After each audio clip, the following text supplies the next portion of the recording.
Grand Rising, beautiful souls. Today we are going to be reading to our future self from our younger self's standpoint. So listen with those ears. Give yourself grace if anything hits today. To your future self, yesterday you worked through everything anyone has ever said to you or unspoken expectations that others had from you. Every accusation, projection, and every misunderstanding. You completed step 3 of the messy middle workbook. You took every negative statement and turned it into greatness. That you knew has been true from day one, because that's all we know now. Greatness. When you look deep, you understand something most people refuse to face. Trauma isn't what someone did to us. Sometimes trauma is how we survived it. Reactive abuse isn't okay. Abuse isn't okay. And people forget this part. Someone can hurt us without even knowing they're hurting us. Unspoken expectations, silent resentment, emotional absence. That's trauma too. Trauma can be giving birth, speaking the truth, making a video, doing something positive that feels foreign. Because when you've lived in survival, peace feels unsafe. And if we're going to blame the person who hurt us, then let's go even deeper. Who hurt them? Was it their mother, their brother, their aunt, their childhood, their teacher, the principal, the state? What if it was their dad? This would this world is walking around with abandonment wounds. They're not even recognizing. And sometimes it doesn't mean someone is abandoning them. It was them abandoning themselves. See, hurt people attack hurt people who hurt people because they don't know what to do with pain. Life was taught to us through familiarity, through patterns, through survival. We were taught that feeling outside of us was for a savior and was the savior. But deep down, the person we were bleeding for never had someone willing to bleed for them without feeling like they were abandoned. So when someone finally did, they didn't know what to do with it. They didn't know how to hold it. And instead of receiving love, they bled on the one who was bleeding for them. Through actions, through choices, through performative behavior, through resentment and projection. They were speaking pain straight into their subconscious, right out of their mouth, right into the universe, and then onto you.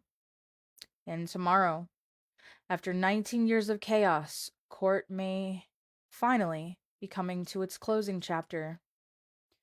Even through the agreement, even through the clarity. This is the part that people keep forgetting. The goal was never removal. The goal was understanding. The goal was safety. Safety within your girl's own being, not what was the outside source. Understanding where you are in your journey is 100% key. Understanding that becoming your divine self means you no longer identify with what is unhealthy, even if it's familiar, especially if it's familiar. The things that feel familiar, you sit with them. You learn from them. You master them. You don't run from anything or anyone anymore. And to my girls, everything I've done was never about revenge. It was about accountability. It was about showing you that love does not mean self abandonment. It was about proving that you can choose growth even when it's uncomfortable.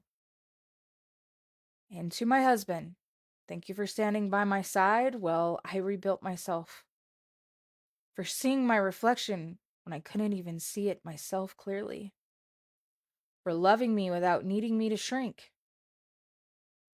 And to every single person who's been here throughout the 5-year journey, who has supported me through it all. You've witnessed the testimony. You've witnessed the transformation. You've watched the messy middle, and you chose to stay. That means more than words can explain, because becoming your divine self is not about perfection. It's about no longer identifying with anything that is not healthy. It is about choosing awareness over reaction. It is about sitting with what feels familiar until it no longer controls you. Today hits different because tomorrow is the closing chapter of 19 years of a cycle.